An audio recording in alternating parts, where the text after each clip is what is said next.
Hi guys, my name is Katie, so it's very red. Currently, I'm at home in quarantine, so this is something that I've learned to do for myself.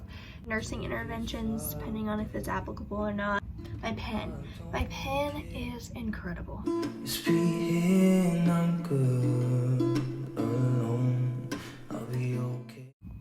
Hi guys, my name is Katie and I'm so excited to be here today. I am filming from a new spot. This is my room, but I just got a new desk, so I've never been able to film over here, but I'm pretty excited and I think it's going to be a really good setup for most or some of my videos. So today I wanted to share with you guys some of my study tips and just how I've been getting through some of these awful tests.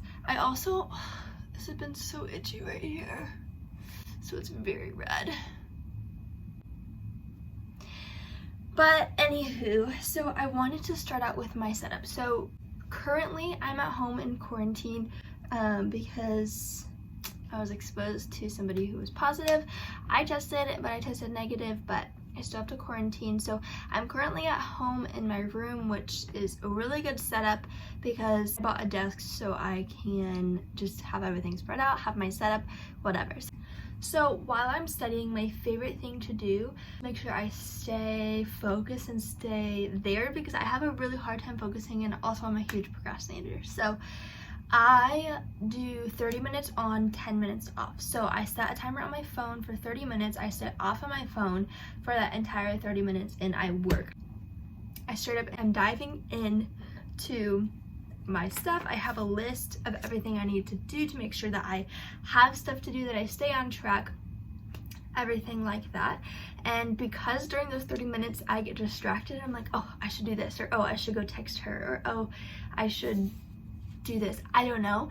I have a note card that I keep a running list of what, like, things that go through my head that I need to do. Earlier, my K in my bathroom fell down and I was like, oh my gosh, I need to put that up right now. I was like, no, actually I don't. So then I wrote it down on my list. I wrote it down on my list to do, so then I can get that out of my brain and put it away and do it later. That's a tip from my counselor that I had last year, was if something was bothering me, then write it down, set it aside, and come back to it later. Or, oh, I remembered I wanted to go check this person's Facebook post. I literally write that down, like, check da-da-da's Facebook post, or message da-da-da, text this person, just to make sure I don't forget and my brain can move on from it. And then during my 10-minute break, this is when I'll do some of these things. So my 10 minutes is pretty productive. I get up, get moving. So like during my 10 minutes, I go clean my sink, or I go put my face tanner on, stuff like that. So that's my structure of studying. So 30 minutes on, no distractions, 10 minutes off, break. I go to the bathroom if something comes up during those 30 minutes, like having to go to the bathroom or my mom needs me, I'll pause my timer, my 30-minute timer, go do that, and then come right back to it, just so I don't forget. Next thing I want to share is I am a visual learner, so this is something that I've learned to do for myself because of the way I learn, but I wanted to share with you guys. A lot of you asked me after my week in the life of a nursing student to share my concept maps and how I do that. So this is basically what my concept maps look like. They don't have to look like this. They can look a lot different. They can be, I had a friend do concept maps, but I do them for each disease. So like this is for pathophysiology, so there's like specific diseases that I have to do. So like this one's asthma, this one is pharyngitis, like there's different ones for each disease is what I do. But I had a friend who did concept maps, but she grouped them together. So she grouped them by like obstructive diseases, she did inflammatory diseases, so she grouped them like that and put more than one on each paper because one at a time takes so much time and sometimes you don't have that. But I want to dive in to what I do and how I do it and everything that I use. So I start off, I have a list of everything I do for each page. So I put the name of the disease. So like in this case, it was asthma. I put it right smack dab in the middle. And then I put the description of what asthma is underneath. And then for every single one, I put causes, symptoms. Sometimes I put risk factors if it's applicable to that disease. Nursing interventions, depending on if it's applicable or not. Sometimes I do treatments, sometimes they're obvious, and then sometimes I also do patient education on here. So like, what would you tell the patient if they had this disease? And something else that I like to do is, so each page I do a different color. This is just me because I'm a visual learner. It doesn't have to be this pretty or this cute. It can be so sloppy, but I'm just a visual learner, so this is the best way that I learn. So the next one, oh, that's purple too. I messed that up. So then like, you can even tell this one is a lot different. So COPD, I use blue. This one I use pink for atelectasis. I'm so, I don't know, so goofy when it comes to this, but I like to coordinate my sticky notes. So I have like, whatever color highlighters I have matching little sticky notes. So like, I have an orange highlighter, I have an orange sticky note. Just something I like. So then up here, I'll put anything extra information that I need. So like, this is barrel chest. So I wasn't sure what barrel chest was, but it was a symptom of asthma. So then this is barrel chest up here. And like, if you don't have sticky notes or whatever, then I just sometimes I don't want to put the sticky notes on there. So then I write extra information just up here at the top. So I will for sure link everything that I use in the description box below. So I have this pack of highlighters. They're so cheap from Amazon. I think this is like $3, $4 from Amazon. I compare them to the midliners just because they're light. They're called Powerline 2500, and they're the mild fluorescent color. So they're very light pastel colors that aren't going to be deep dark on your page. As you could tell, like, you could see the highlight on my pages, and it's not going to cover up your writing or anything, and it's super pretty. They're super cheap. These I got from Amazon as well. I think it's a humongous pack. There's so many colors. These are just the ones that match my highlighters. My pen is incredible. It's a Sharpie S Gel. I don't know if you've heard of it, but it's my favorite pen ever. I also really like the Papermate ink gel. I have the 0.7, but this one is a 0.5, and I think I like the 0.5 better just because it's easier to write neat and small. I also have all the colors of these, so you could also do different colors and whatnot with your writing if you wanted to do that instead of highlighters. Or I have this kind, it's the Papermate, but it's the felt, the flare, I guess, the flare, and it comes in all different colors as well. I also, before I start, I always make a list of all the diseases. So like for pathophysiology in specific, I make a list of all the diseases that I need to make them for, and then I highlight them as I go. And then I want to also show you a concept map that I did for a different class, because you don't just have to use it for pathophysiology or anything that's just diseases. So this is an example of, this was health assessment.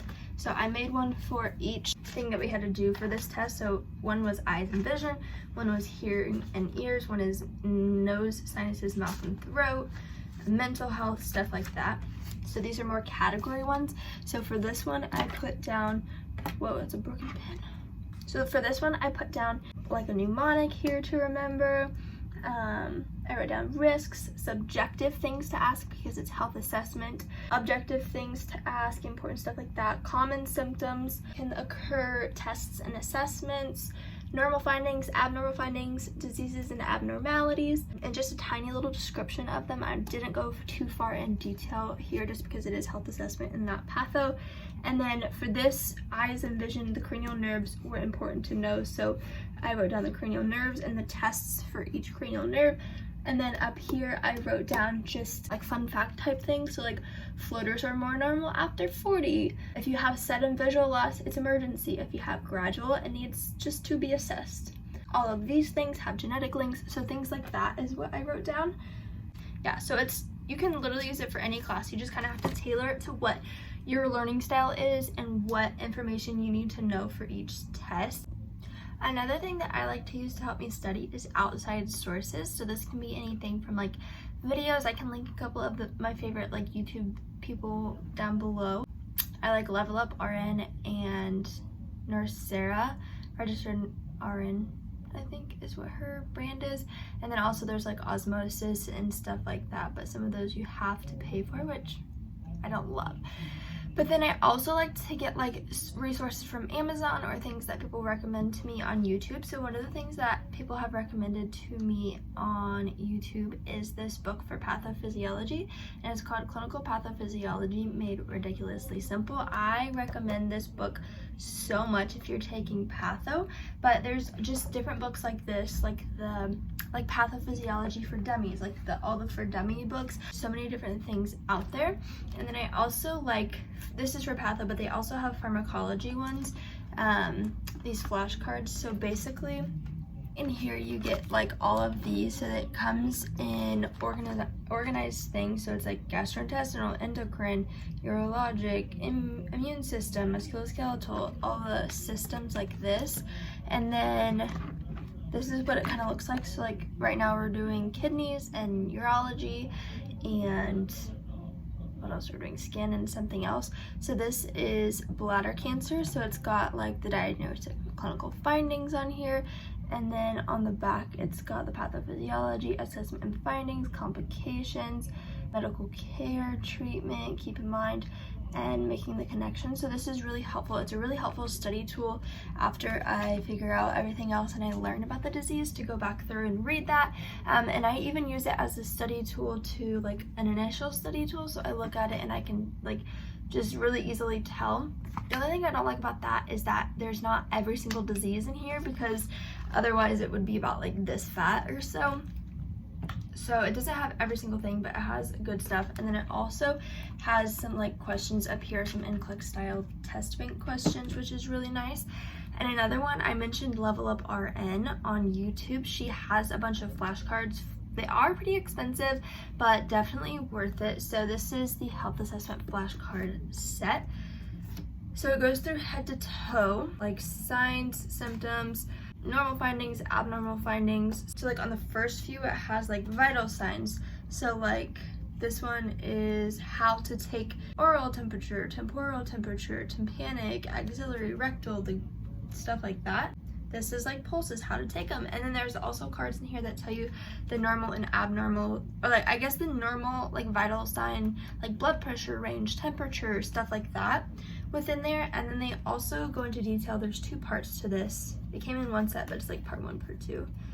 And then, so let's think. So like heart, you're going to assess the heart, and this is inspection, palpation, and auscultation. So then it's going to tell you how to do all of that. So it is study tools in general, outside sources, because your textbook is great, but a lot of the times it's going to be very dense material, very dense language. This is the pathophysiology book that we use for my class, and it's this thick. There is no way your homegirl is going to be reading every single one of these, because this is what it looks like, and it's in very complex language that takes me so much time to unpack. It is very helpful just because if like I need to know a specific thing, like that's not mentioned in a lot of places, but it's very dense and it's not reasonable for me to be able to read every single page in every single chapter that he assigns. Like I think the only way I would be able to do that is if I was only taking this class. So textbooks are very helpful when it goes into detail, but maybe not super helpful if you're wanting to read every single page. Some of my textbooks, I do read all of it. So like health assessment, I read all of it. I definitely suggest outside resources when studying. I hope this video was super helpful. If you guys have any questions or feel like I left anything out, please let me know. Also let me know if you decide to use this method. I love it because I'm such a visual learner and it helps me put everything in one place and just look all pretty, and it helps me on the test. I can like look at the test and like close my eyes and just remember like, oh yeah, like, and I'll kind of almost like see like a little box in my head. I'm like, oh yeah, common symptoms, like that was on there, like I remember that because I can see it in my head. I don't know, I don't think you would get it unless you're a visual learner, but maybe so, no clue. So let me know if you guys decide to use this for any of your classes. I would love to know what you guys do, and it's always so interesting learning how you guys do it different and like what works different for your brain. So thank you guys so much for watching. I hope this was helpful, and I will see you guys in my next video.